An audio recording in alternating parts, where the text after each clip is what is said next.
اعوذ باللہ من الشیطان الرجیم، بسم اللہ الرحمن الرحیم۔ ناظرین، اہل سنت مفتیوں کی جہالتوں پر ہمارے جوابات کا سلسلہ جاری ہے، اور اس صدی کی سب سے بڑی جہالت اور بڑی ڈٹھائی کے ساتھ جہالت مفتی کی آپ کے سامنے رکھتے ہیں۔ سنیں ذرا کیا بیان فرما رہے ہیں جی۔ یہ نہیں کہتا کہ شمر مولا علی کا سالہ تھا۔ دوبارہ سنیں جی، جہالت بہت بڑی ہے اس صدی کی، اور ماشاءاللہ اس طرح کی جہالتیں ڈھکتی ہی ہماری اس میں کہتے ہیں سوٹ ہی کن کو کرتی ہیں، اس طرح کے مفتیوں کو۔ کہ شمر مولا علی کا سالہ تھا۔ شمر مولا علی کا سالہ تھا۔ اچھا جی، اب دیکھتے ہیں کہ یہ جہالت نکلی کہاں سے ہے۔ یہ ملاحظہ فرمائیں، استشہاد الحسین کس کی؟ محمد بن جریر طبری کی۔ اس میں جب ہم جاتے ہیں تو یہاں پر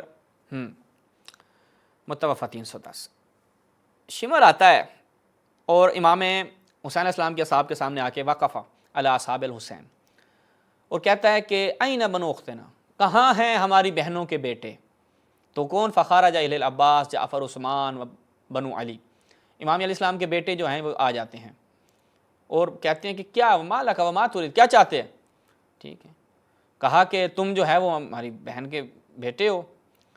تو یہ جو جملہ تھا کہ این بنو اختنا، ان جیسے جاہلوں نے تاریخ طبری میں پڑھ لیا اور کہا کہ دیکھو تو یہاں پہ شمر کہہ رہا ہے کہ کہاں ہیں ہماری بہنوں کے بیٹے، تو یہ بن گیا شمر ماموں کن کا؟ مولا عباس کا، اور حضرت ام البنین جو ہیں وہ زوجہ تھیں امام علی علیہ السلام کی، شمر بن جائے گا امام علی کا سالہ۔ یہ ان لوگوں کی جہالت کا لے دے کر استدلال تھا۔ اب دیکھتے ہیں کہ سین کیا تھا۔ یہ ملاحظہ فرمائیں، کتاب الطبقات الکبیر، طبقات ابن سعد، اس میں جب جزء ثالث جاتے ہیں تو یہاں پر کیا بیان فرماتے ہیں کہ جناب عباس، علی، عثمان، جعفر اکبر وغیرہ عبداللہ، یہ جو ہیں امام حسین السلام کے ساتھ قتل ہو جاتے ہیں۔ ان کی والدہ کون ہیں؟ ام البنین بنت حزام بن خالد بن جعفر بن ربیہ بن الوحید بن عامر بن کعب بن کلاب، یعنی بنی کلاب میں سے ان کا شمار ہوتا تھا۔ اب یہ کیا ام البنین بنت حزام، اب باپ دونوں کا ایک ہونا چاہیے، تو شمر کا جو ہے وہ باپ کون ہونا چاہیے؟ شمر بن حزام ہونا چاہیے، پھر یہ دونوں بن جائیں گے بہن بھائی، اور بچوں کے بن جائیں گے ماموں، اور امام علی کے بن جائیں گے سالے۔ لیکن معاملہ اس کے برعکس ہے۔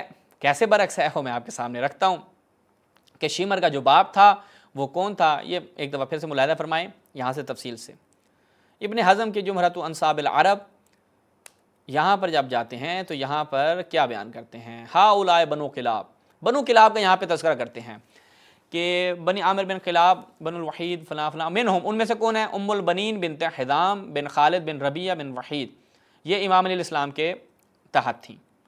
تو یہاں سے ان کا نسب پتہ چلا۔ اب دیکھتے ہیں کہ ان کے شمر کا کیا حال ہے، کیا وہ اسی نسب کا مالک ہے اور واقعی ماموں بنے گا، یا فقط قبیلہ ایک ہے، یعنی فقط قبیلہ ایک ہے اور کسی پانچویں پشت میں جا کر ملتے ہیں اور یہ بن گئے جناب سالے۔ اسی کتاب میں ابن حزم اندلسی جو ہیں وہ یہاں پہ بنو ذباب کیا اور یہ بھی کہتے ہیں کہ جی امام حسین کا قاتل شمر نہیں تھا۔ باقی آپ کی انساب کی کتابیں جہاں سے نسب شناس افراد تھے یا جتنے بھی مورخین تھے، سب نے اس بات پہ اتفاق کیا ہے کہ شمر جو ہے وہ امام حسین اسلام کا قاتل تھا۔ وہ کہتے ہیں، اور انہی میں سے ہے منہم زہیر بن عمرو بن معاویہ الذبابی قاتل، ان میں سے ہے قاتل الحسین شمر بن ذیلجوشن۔ کون ہے جی؟ شمر بن ذیلجوشن ہے۔ واسمہ ذیلجوشن شرحبیل بن اعور بن عمرو بن معاویہ هو الذباب، ٹھیک ہے، یہ اس کا سلسلہ نسب ہے، اور یہ بنو کلاب میں سے ہیں، یعنی کلاب سے جا کر ان کا سلسلہ نسب ملتا ہے، اور پانچویں چھٹی پشت میں جا کر حضرت ام البنین جو ہیں وہ جہاں پہ ان کے ساتھ ملتی ہیں، تو یہ جناب بنا دیا انہوں نے بہن بھائی۔